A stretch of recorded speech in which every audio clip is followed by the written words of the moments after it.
Is everyone actually a candidate for GLP-1s? Not just you want to lose 5 kilos before attending a wedding. Ozempic लूं कि मैं मंजारो लूं कि मैं रेटा लूं, और अल्कोहल एडिक्शन में, फूड एडिक्शन में, बिंज ईटर्स में जो कंट्रोल ही नहीं कर पाते, गोली के फॉर्म में हम इसलिए नहीं देते कि जब किसी भी चीज की ओरल एब्जॉर्प्शन होती है ना. Now let me tell you about the blood test required before you go on a GLP-1 therapy. Because what we're doing, we're predicting a disease and preventing a disease.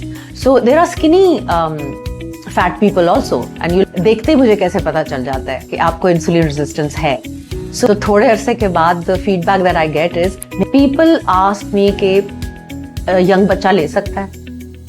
उन्हें फिर मैं supplement से और diet से और movement से ठीक करती हूँ, क्योंकि stress produces cortisol, cortisol goes up, insulin goes up. आप लोग आजकल सोते ही नहीं हो, फोन हाथ में पकड़ के ब्लू लाइट के साथ वो हर चीज करने को तैयार हो जाते हैं, एक्सरसाइज नहीं करेंगे.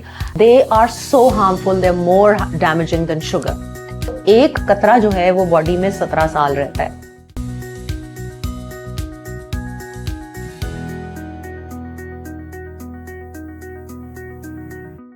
Hi children. Now you must be wondering why I'm calling you children. It's because I'm 61 years old and I've yet to find a person who watches me or listens to what I say who is over 61.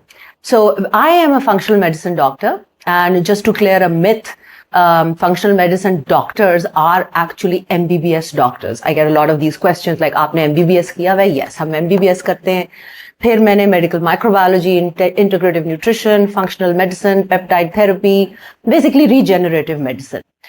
Everyone seems to be on GLP-1 agonists. If you don't understand what they are, the popular names are Ozempic, Mounjaro, and now retatrutide. Is everyone actually a candidate for GLP-1s? Contrary to popular belief, जो GLP-1s हैं वो सिर्फ वजन उतारने के लिए नहीं है. So एक मिसकंसेप्शन बन गई है कि खासतौर पे तुम यंग लोगों में, that I go to the gym and I work out and I just want to get cut and I should take a GLP-1. Actually trainers भी आजकल बहुत पुश कर रहे हैं. कभी भी डॉक्टर की कंसल्टेशन के बगैर इन चीजों को नहीं लेना, बिकॉज इनको incretins कहते हैं. And incretins are actually going to work on a certain pathway in your body which is only meant for you if you have a metabolic disorder. Not just you want to lose 5 kilos before attending a wedding. No, that's not on. And that is going to actually damage your body and you will end up with insulin resistance by playing with this so much. आप सब सोचते होंगे GLP-1s हैं क्या? नाम भी सुना होगा, Ozempic सुना है, Mounjaro सुना है, retatrutide भी अब सबने सुनना शुरू कर दिया है. GLP-1s were discovered actually 2007, 2005 if I'm not wrong. वहां से ये टाइप 2 डायबिटीज के लिए ये डिस्कवर किए गए थे. They are peptides. और जब इनका इस्तेमाल शुरू हुआ और आहिस्ता आहिस्ता they started improving in their efficacy, what now physicians have found, and clinical evidence इसकी बहुत ज्यादा है, that they actually work on a lot of other receptors in your body. They have now been shown to reduce anxiety, mood disorders, bipolar disorders, heart disease, lung disease, gut regeneration. So बहुत immense फायदे हैं. अब इसके साथ एक fear attached है लोगों में कि ये इंजेक्शन है, इसको हम गोली के फॉर्म में क्यों नहीं देते. इसका मैं आपको थोड़ा सा क्लियर करना चाहती हूँ कि गोली के फॉर्म में हम इसलिए नहीं देते कि जब किसी भी चीज की ओरल एब्जॉर्प्शन होती है ना, तो वो हमारी गट से पहले लिवर में जाता है और फिर लिवर उसको बाईपास पूरा प्रोसेस करता है और फिर वो आगे जाता है.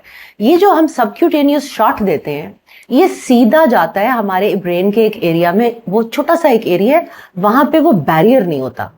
पूरा जो हमारा ब्रेन है वो ब्लड ब्रेन बैरियर से कवर्ड होता है. इट्स लाइक अ छिलका on top of the brain, so bad things can not go in. There is this little part which does not have a blood brain barrier. So subcu टीके जो हैं, subcutaneous टीके, वो सीधे जाते हैं उस particular area में, and once the brain receives them, then the whole mechanism starts, क्योंकि सारे signals तो वहीं से जाने हैं. अच्छा, अब इसकी बड़ी टाइप्स हैं, इसके बारे में भी बड़ी क्यूरियोसिटी है. मैं ओजेम्पिक लूं कि मैं मंजारो लूं कि मैं रेटा लूं, और ये बहुत बुरी है और ये वाली अच्छी है और ये तो बहुत ही अच्छी है. ऐसी कोई चीज नहीं है. इनकी जो सेमाग्लूटाइड है, जिसको हम ओजेम्पिक कहते हैं, वो एक रिसेप्टर पे काम करती है, GLP पे. मंजारो जो है वो 2 रिसेप्टर्स पे काम करती है, GLP और GIP। और जो रेटाट्रूटाइड है, जो अभी ऑफिशियली लॉन्च नहीं हुई लेकिन हर तरफ इस्तेमाल हो रही है, खासतौर पे जिम्स के अंदर, वो 3 रिसेप्टर्स पे काम करती है। तीसरा रिसेप्टर आ जाता है ग्लूकागॉन, वो लिवर के ऊपर होता है। तो इनकी सबकी जो इंडिकेशंस और असरात हैं वो डिफरेंट बन जाते हैं। ज़ेम्पिक जो है सेमाग्लूटाइड, उसके सबसे ज्यादा ओवर्ट फिजिकल साइड इफेक्ट्स है ना। I don't mean long term side effects, I mean instant side effects. जैसे होता है कि जब आपको फर्स्ट शॉट लगता है तो आपको सर में दर्द होगा, आपको हो सकता है उस दिन नींद सही ना आए, 2 दिन बेचैनी रहेगी, भूख बिल्कुल नहीं लगेगी। अगर आप कुछ गलत खा लोगे तो फिर आपको आइदर एंड से एक्सक्रीशंस होंगी, आइदर यू विल वॉमिट और you will get diarrhoea. Mounjaro is softer because which is tirzepatide. यहाँ पे हमारी पॉपुलरली कंपनी उन्होंने बना ली हुई है और मिलती है locally, very affordable now for everybody, so nobody has to worry about the price. अच्छा, मंजारो जो है वो 2 रिसेप्टर्स पे काम करती है, GIP पे। उनको मैं ज्यादा उन लोगों के लिए यूज करती हूँ जिनकी मैंने भूख थोड़ी कम करनी है और उनका सस्टेन्ड इफेक्ट करना है ऐसे कि उनको साइड इफेक्ट्स ना हो। सेमाग्लूटाइड की जगह अब आहिस्ता आहिस्ता जो आगे बनती जा रही है ना, वो होगी अल्कोहल एडिक्शन में, फूड एडिक्शन में, बिंज ईटर्स में जो कंट्रोल ही नहीं कर पाते। और ये जो टिर्जेपेटाइड है, because it's gentler on the body, it doesn't really give you so many side effects. So those people जो सारा दिन छोटा छोटा पिक करते रहते हैं खाना, उनके लिए it works better. And Retta, I've used it personally, although it's not approved, but everybody is using it, and I'm not going to go into details. Do not use it without a doctor's help and prescription and blood work, please. ये बहुत ज़्यादा trend शुरू हो गया है. Gym trainers are giving out Retatrutide to everybody who's going to the gym. Don't do that. You need blood work for this. You need a doctor for this. This is not something you're just playing with. अच्छा, Retta जो है, this works most effectively on people who go to the gym. इसका side effect कोई भी नहीं feel होता. It's almost like you're taking nothing, but your metabolism gets fueled up. Actually, इसमें what I found personally is कि the first day after taking the shot, you get ravenously hungry. That only happens आपका अगर metabolism fuel हुआ है. Now let me tell you about the blood test required before you go on a GLP-1 therapy. You cannot go on it yourself. Please don't. It's unethical, it's dangerous, it's harmful. Always go to a doctor. Now, what do you have to look out for in a doctor who's prescribing it for you?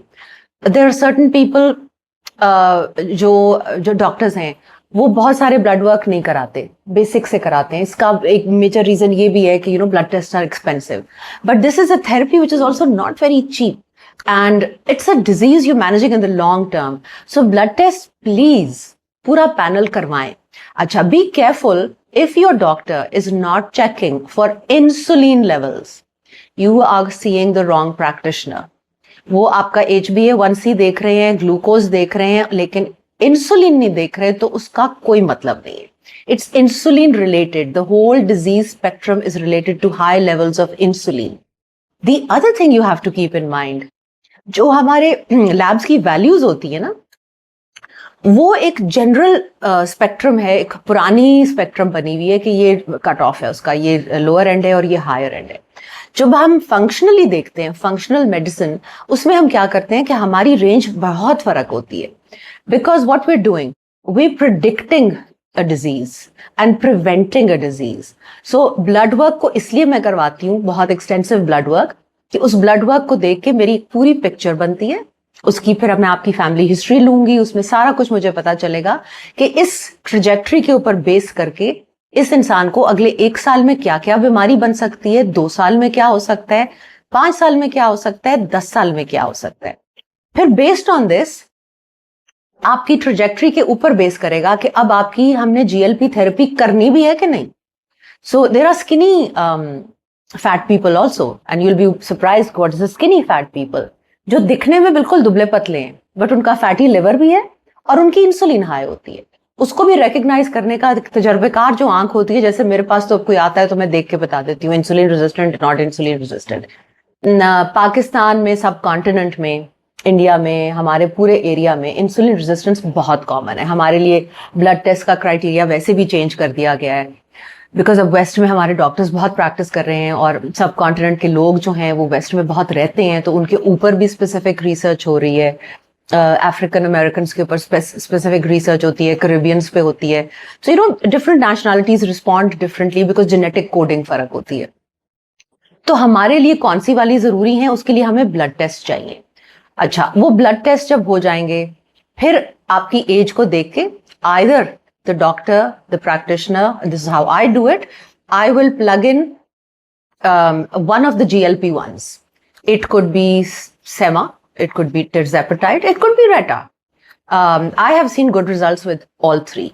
Compliance, of course, is better with Manjaro, which is tirzepatide or the local versions, and compliance is better with Reta. Sema की compliance मुश्किल है, उसके side effects हर किसी से long term नहीं बर्दाश्त होते.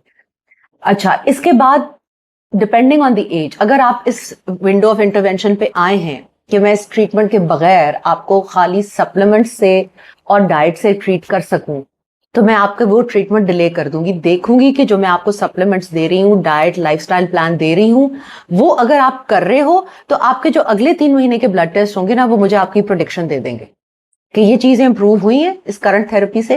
This is why blood work is important. Quantitative करना है ना उस चीज को, सिर्फ ये नहीं कि मेरा वजन कम हो गया. वजन कम हो गया तो अगर इंसुलिन ज्यादा है, like I was telling you about skinny fat people, कि दुबले पतले हैं लेकिन उनका लिवर फैट है, विच मीन्स कि पूरी विसरा के अंदर जो ऑर्गन्स के गिर्द फैट है, तो उनको आइडेंटिफाई करना. अच्छा, फिर इसके you are also very curious के देखते ही मुझे कैसे पता चल जाता है कि आपको इंसुलिन रेजिस्टेंस है. So generally I look for the colouring of a person. There is usually a greyish kind of a sheen to a person who's insulin resistant. और जब ये GLP थेरेपी हम शुरू करते हैं ना, तो थोड़े अरसे के बाद the feedback that I get is मेरी स्किन बड़ी अच्छी हो गई है, मैं गोरी हो गई हूँ, मैं गोरा हो गया हूँ. And you'll be surprised, it's not कि आप गोरे हो जाते हो, लेकिन वो जो एक अनहेल्दी स्किन की शीन होती है वो हट जाती है, ग्रेनेस उतर जाती है. सो उसका इसका तो इसे आप ये भी देख लो स्किन पे क्या इफेक्ट है. अब इसका रीजन ये है कि जब इंसुलिन कम हो रही है तो आपके डिफरेंट और जो ऑर्गन्स हैं उनके मैल फंक्शंस भी ठीक हो रहे हैं. जैसे जैसे बॉडी अच्छा रिस्पॉन्ड करती है तो आपकी सारी बॉडी बेहतर लगना भी शुरू हो जाती है. अच्छा, फिर आपको एक एनर्जी की फीलिंग आएगी, एनर्जी पर्क अप हो जाएगी. अच्छा, अब ये जरूरी किसके लिए है ये मैं आपको बताती हूँ. मेरी प्रैक्टिस में मर्द जो हैं अनलेस बहुत अवेयर हों वो नहीं आते. आदमी जो हैं they become you guys all are little strange, abnormal. You think I'm very fit because compared to a woman, yes, you are fit. You have testosterone, which is a natural metabolism को fuel करता है. So दुबले पतले limbs होंगे. Young लड़के भी, I was just in Changla Gali and I look at people and observe them all the time and I swear these kids look like 14, 15. छोटे छोटे बच्चे और इतने इतने बड़े पेट थे उनके. अब ये इंसुलिन रेजिस्टेंस है ना सारी. तो आदमी जो है वो जब मेरे पास आता है, बीवी यूजुअली घसीट के लाती है. So that's how I get my male patients. उनको अच्छा, पहले जब वो आएंगे वो देर लाइक वेरी पता नहीं ये क्या, अब 1 घंटे की कंसल्टेशन में क्या होगा. When I start telling them, इनका ब्लड का सारा समझाती हूँ कि ये आपकी ट्रजेक्टरी है और आपकी बेली फैट है. So you start noticing this. If you think you are very fit but your abdominal fat is more than your other fat, that means you have insulin resistance. It is going to keep accumulating and visceral fat takes the longest to go away. Like, I'd love to talk about my own journey. We'll do a separate a podcast video on this, my whole journey. When my insulin resistance, I was always insulin resistant, और वो शुरू से वो बढ़ती गई और उसके बाद एक स्टेज पे जाके it's the body just doesn't respond. आप एक्चुअली कुछ नहीं खा रहे होते, आप वर्कआउट भी कर रहे होते हो, लेकिन बेली फैट बढ़ रहा होता है. So if I see a man who is 35 plus with a belly fat and with a blood work जिसमें उसकी homocysteine, apolipoprotein A and apolipoprotein B बढ़ी हुई है more than the cholesterol, this is what I'm going to look at. I will insist on GLP-1 therapy. ठीक है. अच्छा, औरतों के केस में वो तो बहुत obvious होता है. Sadly, very very sadly, I think 90% of Pakistani women are obese, if not just overweight. And the reason is our sedentary and covered up lifestyle. You know, what facilities do we have for movement? Mostly women are stuck at home taking care of children and kitchen में खाना पका लेती हैं. That's about it. Exercise का तो कोई concept ही नहीं है. A woman, when she comes to me, I look at pigmentation around the neck. Cheeks के ऊपर pigmentation होती है, neck के ऊपर बहुत common होती है, ये folds के ऊपर darkening of the skin होती है, neck के पीछे होती है, कभी कभी abdomen पे होती है, umbilicus cord के नीचे पूरी एक line होती है, फिर उनको warts बनते हैं, skin tags बनते हैं. देख के और कैसे पता चलता है? मोटी होती हैं बस. इससे ज्यादा और क्या पता चलना है? So you know, you can predict कि ये insulin resistant है. अच्छा, a woman post 35 will start getting insulin resistant because जब आप 35 क्रॉस कर जाते हो तो औरतों के केस में क्या होता है, हमारी जो नेचुरल एस्ट्रोजन की प्रोडक्शन है वो कम होनी शुरू हो जाती है. बिकॉज ovarian function जो है ना, it's not meant to last for the entire life of a woman. So you know what I'm talking about. We're approaching now perimenopause and menopause. So for perimenopausal women and especially menopausal women, I insist on a GLP-1 therapy, even if they don't want to lose weight, because ये उनके बाकी hormones को balance करता है. जब estrogen कम होती है, insulin बढ़ना शुरू हो जाती है. Post menopause, perimenopause, women are going to become insulin resistant, especially in our country, जहां हमारी genetic predisposition भी है. तो उसमें तो कोई question नहीं है. अच्छा, then the children, that's a very interesting point. People ask me कि young बच्चा ले सकता है? Of course ले सकता है.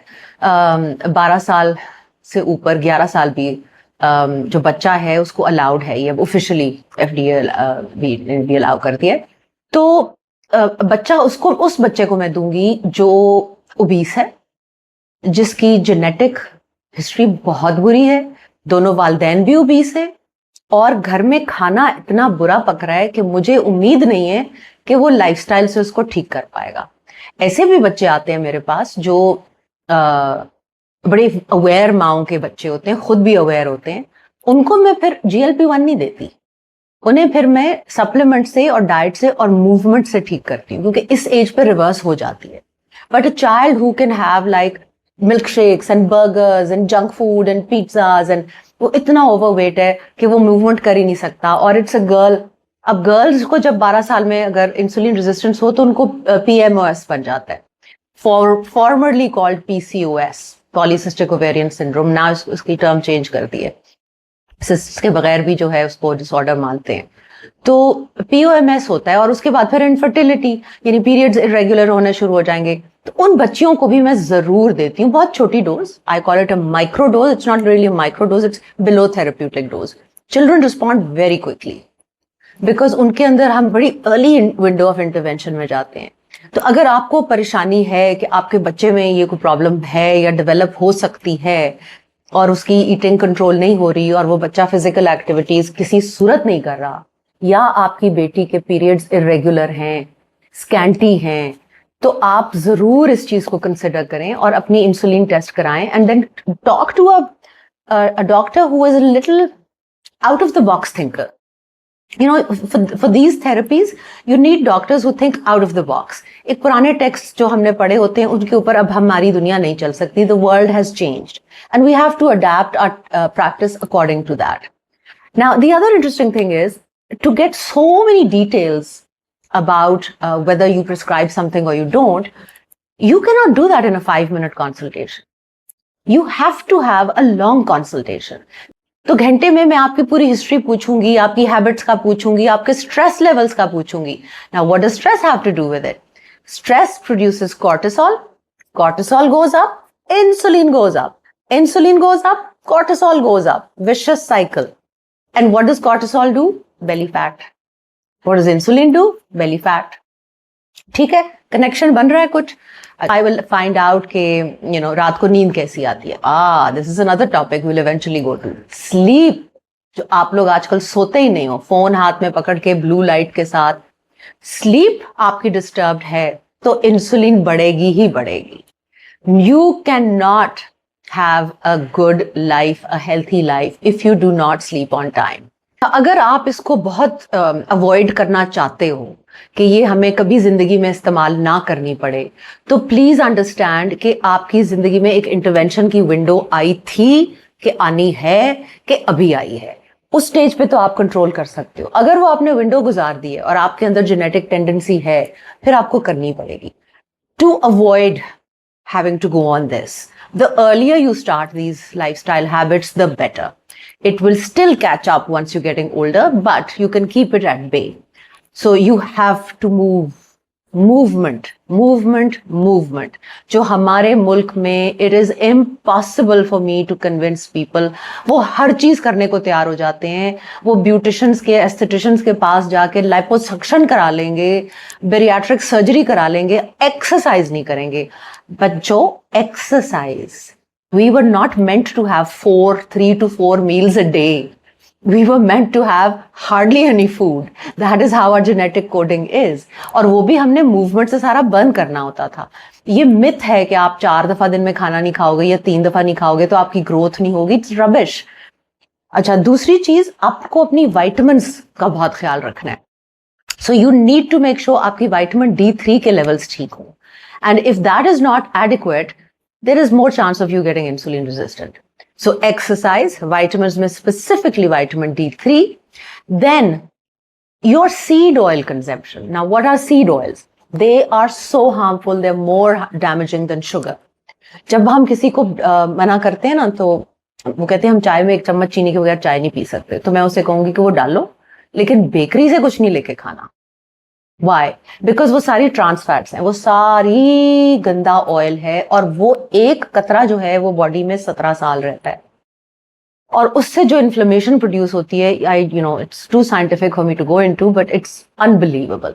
सो अगर घरों में आप वो यूज कर रहे हैं, खास तौर पे ये माओं के लिए है कि प्लीज एटलीस्ट घर में सीड ऑयल्स, ये जो सनफ्लावर ऑयल है और पाम ऑयल है और गॉड नोज व्हाट नॉट, ये बंद कर दें। गो टू द ओरिजिनल देसी घी, गो टू द पुराना नुस्खा ऑफ मस्टर्ड ऑयल, सरसों का तेल, उसको एक टेम्परेचर तक लेके आओ तो वो उसकी स्मेल चली जाती है, और ऑलिव ऑयल, अगर बहुत ज्यादा ओवर कुकिंग नहीं करनी। सो ये सीड ऑयल्स को तो बिल्कुल पॉइजन समझे। फिर आ गई आपकी नींद।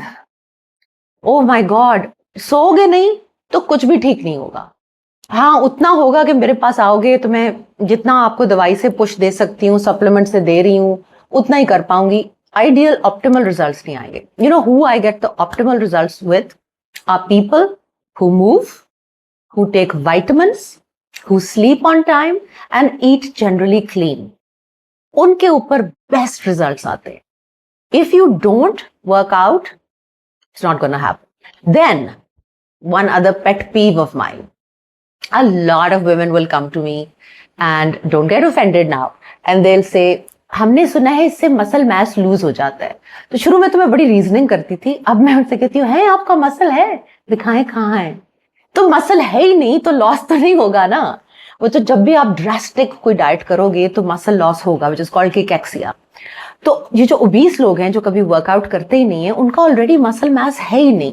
अगर उनकी स्किन टाइट नजर आ रही है तो वो चर्बी से है सिर्फ। जब चर्बी घुलनी शुरू होगी तो थोड़ी देर के लिए स्किन लैक्स होगी। इफ यू यंग इनफ वो स्किन दोबारा टाइट हो जाती है। If you're old and already collagen खत्म हो गई है, तो वेदर यू लूज वेट और you don't lose weight, you will become dhila. I hope you found all this information and Gupshup a little useful and that it can help you in some way. Stay tuned. We will keep coming up with more interesting stuff, and you can send in your queries if you are interested to get more information.